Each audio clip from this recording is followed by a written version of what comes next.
大家好，我是田园，今天给大家分享一个玉米面粗粮小饼干的做法。首先我们在大碗中准备50克的玉米油，然后再打入一颗60克的鸡蛋，最后我们再加入50克糖粉。接着我们用打蛋器先把它们充分搅拌均匀，搅匀后我们先筛入130克的低筋面粉，然后再筛入60克的玉米面，最后我们再加入2克无铝泡打粉。都加好后，我们用筷子先把它们搅拌成这种面絮状，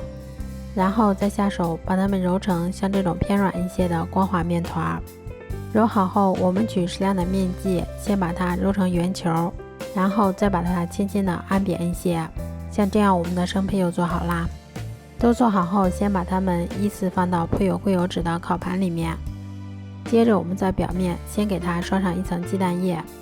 最后我们再用叉子在表面给它轻轻的划上一下，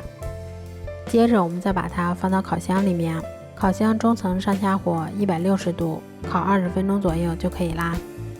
这样做出的玉米面粗粮小饼干吃起来非常的酥脆香甜，咬上一口还有一股浓浓的玉米的清香。